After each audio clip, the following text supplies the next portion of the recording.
ಸ್ನೇಹಿತರೆ, rail coach factory ಕಡೆಯಿಂದ ಹೊಸದಾಗಿ ಅಧಿಸೂಚನೆ ಬಂದಿದ್ದು. ಈಗಾಗಲೇ ಕೆಲವೊಂದು ವಿದ್ಯಾರ್ಥಿಗಳು ನೋಟಿಸನ್ನು ನೋಡಿರ್ತೀರಿ, ಕೆಲವೊಂದು ವಿದ್ಯಾರ್ಥಿಗಳು ನೋಡಿರಂಗಿಲ್ಲ. ಇಲ್ಲಿ ನೋಡ್ರಿ, ಅಪ್ಲಿಕೇಶನ್ ಕೂಡ ಸ್ಟಾರ್ಟ್ ಆಗಿರ್ತೈತಿ.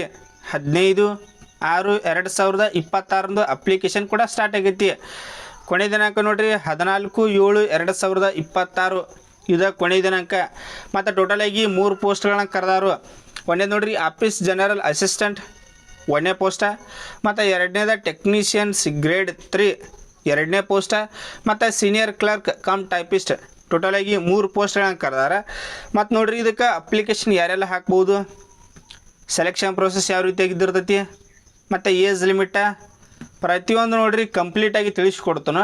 ಮತ್ತು ಇನ್ನೊಂದು ನೋಡ್ರಿ, ಚಾನಲ್ ಯಾರು ಫಸ್ಟ್ ಟೈಮ್ ವಿಸಿಟ್ ಮಾಡಿರಿ ಅಂತ ಪ್ರತಿಯೊಂದು ವಿದ್ಯಾರ್ಥಿಗಳು ಮಿಸ್ ಮಾಡಲಾರ ಚಾನಲ್ ಒಂದು ಸಬ್ಸ್ಕ್ರೈಬ್ ಮಾಡಿ ಇಟ್ಕೋರಿ. ಯಾಕಂದ್ರೆ ನೋಡ್ರಿ, ಏನೇ ಜಾಬ್ಸ್ ಕಾಲ್ಪಾರ್ ಮಾಡಿದ್ರು ನಿಮ್ಗೆ ಇಮ್ಮಿಡಿಯೇಟಾಗಿ ವಿಡಿಯೋ ಮಾಡಿ ತಿಳಿಸ್ತಾ ಇರ್ತಾನು. ಅದಕ್ಕಾಗಿ ನೋಡ್ರಿ, ಚಾನಲ್ ಒಂದು ಸಬ್ಸ್ಕ್ರೈಬ್ ಮಾಡಿ ಇಟ್ಕೋರಿ. ಮತ್ತು ಇದ್ರ ಬಗ್ಗೆ ನಿಮ್ಗೆ ಏನೇ ಡೌಟ್ ಇತ್ತಂದ್ರೆ ಕಮೆಂಟ್ ಸೆಕ್ಷನ್ ನೋಡ್ರಿ ಆನ್ ಇಟ್ಟಿರ್ತನು, ಕಮೆಂಟ್ ಕೂಡ ಮಾಡಿರಿ, ಪ್ರತಿಯೊಂದು ವಿದ್ಯಾರ್ಥಿಗಳಿಗೆ ರಿಪ್ಲೈ ಕೊಡ್ತಾನು. ಇಲ್ಲಿ ನೋಡ್ರಿ, ಈಗ ಆಫೀಸ್ ಜನರಲ್ ಅಸಿಸ್ಟೆಂಟ್ ಇದಕ್ಕೆ ಟೋಟಲಾಗಿ 15 ವೇಕೆನ್ಸಿ. ಆಫೀಸ್ ಜನರಲ್ ಅಸಿಸ್ಟೆಂಟ್ ಟೋಟಲಿಗೆ 15 ವೇಕೆನ್ಸಿ. ಇದಕ್ಕೆ ನೋಡಿರಿ 10th ಆಗಿತ್ತಂದ್ರೆ ಅರ್ಜಿಯನ್ನು ಸಲ್ಲಿಸಬಹುದು. ITI ವಿದ್ಯಾರ್ಥಿಗಳು ಕೂಡ ಇದಕ್ಕೆ ಅರ್ಜಿಯನ್ನು ಸಲ್ಲಿಸಬಹುದು. 10th ಮೇಲೂ ಅರ್ಜಿಯನ್ನು ಸಲ್ಲಿಸಬಹುದು, ITI ಮೇಲೂ ಅರ್ಜಿಯನ್ನು ಸಲ್ಲಿಸಬಹುದು. ಒಂದೇದ. ಮತ್ತು ಎರಡನೇ ನೋಡಿರಿ ಟೆಕ್ನಿಷಿಯನ್ಸ್ ಗ್ರೇಡ್ 3 ಇದಕ್ಕೆ ನೋಡಿರಿ 10th ಪ್ಲಸ್ ITI ಆಗಿರಬೇಕು. 10th ಪ್ಲಸ್ ITI ಆಗಿತ್ತಂದ್ರೆ ಇದಕ್ಕೆ ಅರ್ಜಿಯನ್ನು ಸಲ್ಲಿಸಬಹುದು. ಅದೇ ರೀತಿಯಾಗಿ ನೋಡಿರಿ ಸೀನಿಯರ್ ಕ್ಲರ್ಕ್ ಕಮ್ ಟೈಪಿಸ್ಟ್ ಈ ಹುದ್ದೆಗಳಿಗೆ ಒಂದನೇದ ಗ್ರ್ಯಾಜುಯೇಟ್ ಆಗಿರಬೇಕು, ಪ್ಲಸ್ ಟೈಪಿಂಗ್ ನಿಮ್ಗೆ ಕಂಪ್ಯೂಟರ್ ನಾಲೆಜ್ ಕೂಡ ಇರಬೇಕು. ಇತ್ತಂದ್ರೆ ಈ ಸೀನಿಯರ್ ಕ್ಲರ್ಕ್ ಕಮ್ ಟೈಪಿಸ್ಟ್ ಹುದ್ದೆಗಳಿಗೆ ಅರ್ಜಿಯನ್ನು ಸಲ್ಲಿಸ್ರಿ. ಮತ್ತು ಅಪ್ಲಿಕೇಶನ್ ನೋಡಿರಿ ಈಗಾಗಲೇ ಸ್ಟಾರ್ಟ್ ಆಗೈತಿ. 15/6/2026 ಅಪ್ಲಿಕೇಶನ್ ಸ್ಟಾರ್ಟ್ ಆಗೈತಿ. ಕೊನೆ ದಿನಾಂಕ ನೋಡ್ರಿ 14/7/2026 ಇದು ಕೊನೆ ದಿನಾಂಕ ಆಗಿರ್ತೈತಿ. ಮತ್ತು ಕೆಲವೊಂದು ವಿದ್ಯಾರ್ಥಿಗಳು ಕೇಳ್ಬೋದು, ಸರ್ ಇದು ಯಾವ ಪೋಸ್ಟ್ ರೀ ಅಂಥೇಳಿ, ಇದಕ್ಕೆ ಅರ್ಜಿಯನ್ನು ಯಾರು ಸಲ್ಲಿಸಬಹುದು ರೀ ಅಂಥೇಳಿ. ಇಲ್ಲಿ ನೋಡ್ರಿ, ಇದಕ್ಕೆ ಓನ್ಲಿ ಸ್ಪೋರ್ಟ್ಸ್ ಕೋಟಾ ಅಭ್ಯರ್ಥಿಗಳು ಮಾತ್ರ ಇದಕ್ಕೆ ಅರ್ಜಿಯನ್ನು ಸಲ್ಲಿಸಬಹುದು. ಲಿಸ್ಟ್ ಕೂಡ ಇದ್ದಿರ್ತೈತಿ ಯಾವ ಸ್ಪೋರ್ಟ್ಸ್ ಅಂದ್ರೆ. ಇಲ್ಲಿ ನೋಡ್ರಿ, ಹಾಕಿ ಮತ್ತು ಇಲ್ಲಿ ವೇಕೆನ್ಸಿ ಕೂಡ ಕೊಟ್ಟಾರ ಸಪ್ರೇಟ್ ಸ್ಪೋರ್ಟ್ಸ್ ವೈಸ್. ನೋಡ್ರಿ, ಈಗ ಹಾಕಿ ಟೋಟಲಾಗಿ 1 ವೇಕೆನ್ಸಿ, ಹಾಕಿ ವುಮೆನ್ ಒಳಗೆ 4 ವೇಕೆನ್ಸಿ, ಮತ್ತು ರೆಸ್ಲಿಂಗ್ ಒಳಗೆ ವುಮೆನ್ 3 ವೇಕೆನ್ಸಿ, ಅಥ್ಲೆಟಿಕ್ ವುಮೆನ್ ಒಳಗೆ 2 ವೇಕೆನ್ಸಿ, ಮತ್ತು ಕ್ರಾಸ್ ಕಂಟ್ರಿ ವುಮೆನ್ ಒಳಗೆ 4 ವೇಕೆನ್ಸಿ. ಈ ರೀತಿಯಾಗಿ ಟೋಟಲಾಗಿ ಎಷ್ಟು, ಟೋಟಲಾಗಿ 23 ವೇಕೆನ್ಸಿಗಳನ್ನು ಕಲ್ಪನೆ ಮಾಡ್ಯಾರು. ಓನ್ಲಿ ಸ್ಪೋರ್ಟ್ಸ್ ಕೋಟಾ ಅಭ್ಯರ್ಥಿಗಳು ಮಾತ್ರ ನೋಡ್ರಿ ಇದಕ್ಕೆ ಅರ್ಜಿಯನ್ನು ಸಲ್ಸಕ್ಕೆ ಬರ್ತೈತಿ.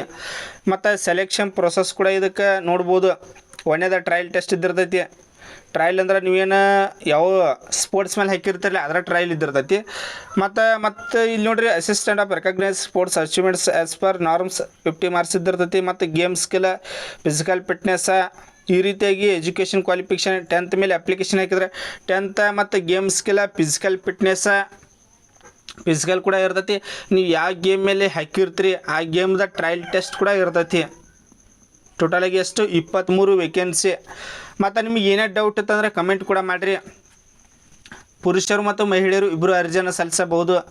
ಅದೇ ರೀತಿ ಡೈರೆಕ್ಟ್ ನಮ್ಮ ವಾಟ್ಸಪ್ ಗ್ರೂಪ್ದಲ್ಲಿ ನೋಟಿಫಿಕೇಷನ್ ಶೇರ್ ಮಾಡಿರ್ತೀನಿ, ಅಲ್ಲಿ ಪ್ರತಿಯೊಂದು ವಿದ್ಯಾರ್ಥಿಗಳು ಜಾಯ್ನ್ ಆಗಿರಿ. ಮತ್ತು ನಿಮ್ಗೆ ಏನೇ ಡೌಟ್ ಇತ್ತಂದ್ರೆ ಇದ್ರ ಬಗ್ಗೆ ಇನ್ನೊಮ್ಮೆ ಹೇಳ್ತೀನಿ ನೋಡಿರಿ, ಓನ್ಲಿ ಸ್ಪೋರ್ಟ್ಸ್ ಕೋಟಾ ಅಭ್ಯರ್ಥಿಗಳು ಮಾತ್ರ ಅರ್ಜಿಯನ್ನು ಸಲ್ಲಿಸಬಹುದು.